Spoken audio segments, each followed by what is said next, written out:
কোনো রকম পার্লারে গিয়ে ভ্যাক্স করতে হবে না কিংবা রেজারের ব্যবহার করতে হবে না, পার্লারে গিয়ে থ্রেডিং করতেও হবে না, কেমিক্যালযুক্ত কোনো ক্রিমও ব্যবহার করতে হবে না।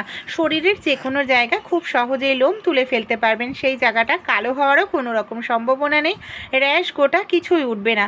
আমাদের শরীরে হাতে পায়ে অনেক সময় মুখে প্রচুর পরিমাণে লোম থাকে, যেটার জন্য দেখতে ভীষণ বাজে লাগে। আমরা কি করি, পার্লারে গিয়ে থ্রেডিং করাই, যেটা অনেকটাই ব্যথাও লাগে, টাকাও খরচা হয়। তাছাড়া রেজার দিয়েও অনেক সময় লোম তুলি, যেটা আমাদের স্কিনটাকে কালো করে দেয়, লোমটাকে আরও মোটা করে দেয়।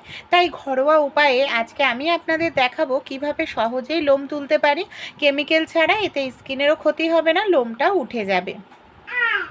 আমাদের প্রত্যেকের বাড়িতেই আমরা খেয়ে থাকি যে জিনিস, সেটা হলো চা।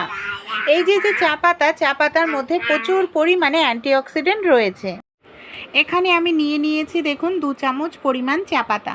2 চামচ চা পাতার মধ্যে এখানে আমি দিয়ে দিচ্ছি 2 চামচ পরিমাণ চিনি। চিনির মধ্যে যে আঠালো পদার্থটা আছে সেটাকে আমাদের অবাঞ্ছিত লোমকে দূর করতে সাহায্য করে। এখানে দেখুন আমি নিয়েছি উচ্ছে আমরা কম বেশি প্রত্যেকেই খেয়ে থাকি। এখানে উচ্ছেটার মধ্যে যে উপকারী গুণ আছে সেটা আমাদের জায়গাটাকে কালো করবে না, যেখানে আমরা লোমটা তুলব, এমনকি কোনো রকম র্যাশ ব্রণ গোটা ওঠারও সম্ভাবনা নেই। এখানে আমি মিডিয়াম সাইজের একটি উচ্ছেকে অর্ধেক করে কেটে নিয়েছি, দিয়ে দিলাম। একটি পাত্রের মধ্যে সব মিশ্রণ একসঙ্গে মিশিয়ে নিতে হবে আমাদের বেশ কিছু সময়ের জন্য। তারপর এর মধ্যে আমরা দিয়ে দেব 4 চামচ পরিমাণ জল। জলের পরিমাণটা অবশ্যই মেপে দেবেন, বেশি জল কিন্তু এখানে আমাদের দেওয়া যাবে না, জলের পরিমাণটা ঠিক রাখতে হবে। এবার সব উপকরণ ভালো করে মিশিয়ে নেওয়ার পর এখানে আমি গ্যাসটাকে অন করে নিয়েছি, পাত্রটাকে আমি গ্যাসের ওপর বসিয়ে 2 থেকে 3 মিনিট একদম লো ফ্লেমে এটাকে আমাদের ফুটিয়ে নিতে হবে। তাহলে ধীরে ধীরে চিনিটা গলতে থাকবে। উচ্ছে এমনকি আমরা যে এখানে চা পাতা ব্যবহার করেছি তার যে উপকারিতা গুণ সেটা জলে ভালোভাবে মিশে যাবে। এটা কিন্তু লো ফ্লেমেই ফোটাতে হবে। যখন দেখবেন মিশ্রণটা একদম ঘন হয়ে এসছে, একদম আঠালো একটি পদার্থ, তখন আমরা এটাকে বন্ধ করে দেব। আর এটাকে বন্ধ করার পর এটাকে উষ্ণ গরম অবস্থাতেই ছেঁকে নিতে হবে। এবার আমি একটি ছাঁকনি নিয়েছি, এটা কিছুটা ঠান্ডা হয়েছে। এবার ছাঁকনির মধ্যে মিশ্রণটা ঢেলে আমি খুব ভালো করে এটাকে ছেঁকে নিচ্ছি। এখানে শুধু আমাদের এই যে জলটা, এই জলটাই প্রয়োজন হবে।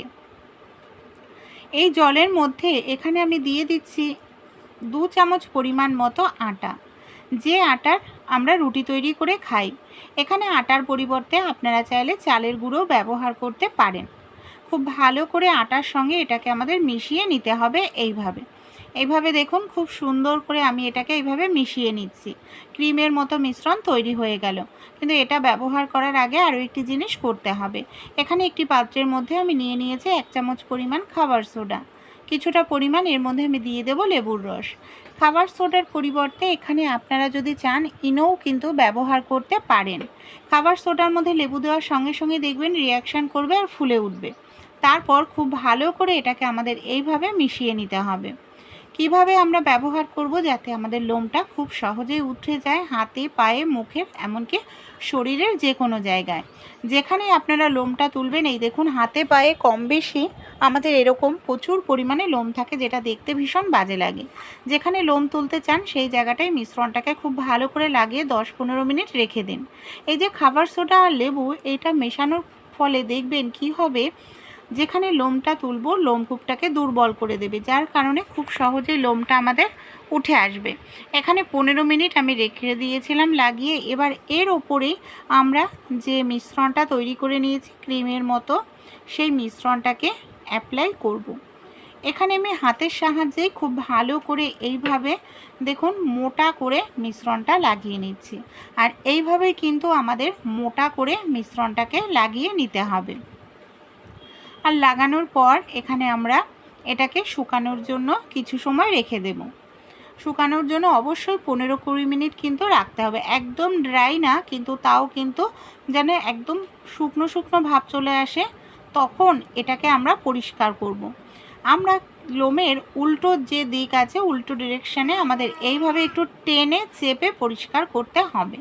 তাহলেই দেখবেন ছোট ছোট যে লোম আছে সেই লোমগুলো খুব সহজেই উঠে আসবে।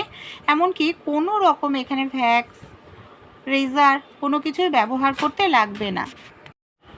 দেখুন আগে কি পরিমাণে লোম ছিল, সেই জায়গাটা কতটা সুন্দর লোম উঠে এখানে আমাদের পরিষ্কার হয়ে গেছে। এবার ভালো করে এই জায়গাটাকে আমি মুছে নিয়েছি। যেখানে লোম তুলবো সেই জায়গাটায় কি করব, যাতে কোনো রকম ব্রণ বা দানা দানা ভাব না ওঠে লোমের গোড়া থেকে, এর জন্য ফিটকিরি নিয়ে নেব। ফিটকিরিটাকে জলে ভিজিয়ে খুব ভালো করে এইভাবে একটু ডলে নেব। ফিটকিরি কিন্তু আমাদের স্কিনের জন্য ভীষণ ভালো বন্ধুরা, তাই এইভাবে একটু ভালো করে ডলে নিতে হবে। তাহলেই দেখবেন আপনারা ঘরোয়া উপায়ে খুব সহজে লোম তুলে ফেলতে পারছেন। অনেক সময় আমাদের ঠোঁটের ওপরেও কিন্তু এরকম লোম আসে, যেটা দাড়ি গোপের মতো মনে হয় আর দেখতে ভীষণ বাজে লাগে। তাই ঠোঁটের ওপরে যেটা লোম যদি আপনাদের হয়, সেটাকে তুলতে হলে আপনারা এইভাবে যেখানেই মুখে লোম থাকুক, গালে কিংবা ঠোঁটের ওপরে ভালোভাবে মিশ্রণটা লাগিয়ে আপনারা এটাকে কিছু সময়ের জন্য শুকনো হওয়ার জন্য রেখে দিন। ভালোভাবে যখন শুকনো হয়ে যাবে, একটি চামচ নিয়ে নেবেন, উল্টো দিক দিয়ে এইভাবে টেনে পরিষ্কার করবেন। আপনারা 15 দিনে একদিন এটা অ্যাপ্লাই করুন, দেখবেন আপনাদের শরীরের অবাঞ্ছিত লোমের পরিমাণ অনেকটাই কমে যাবে। সেই সঙ্গে ত্বকের কোনো কালো দাগ স্পট থাকলে সেটাও রিমুভ হবে। এই দেখুন আমি কিন্তু এটা অ্যাপ্লাই করি, এর জন্য আমার কিন্তু মুখে অতিরিক্ত লোম নেই। তাহলে বন্ধুরা একবার অবশ্যই আপনারাও নিজেরা ট্রাই করে দেখবেন, বাড়িতে খুব ভালো রেজাল্ট পাবেন। তারপর আপনারা আপনাদের বন্ধু বান্ধবদের সঙ্গেও এই রেমেডিটি শেয়ার করতে ভুলবেন না। ভালো লেগে থাকলে অবশ্যই আমাকে সাপোর্ট করে আমার পাশে থাকবেন।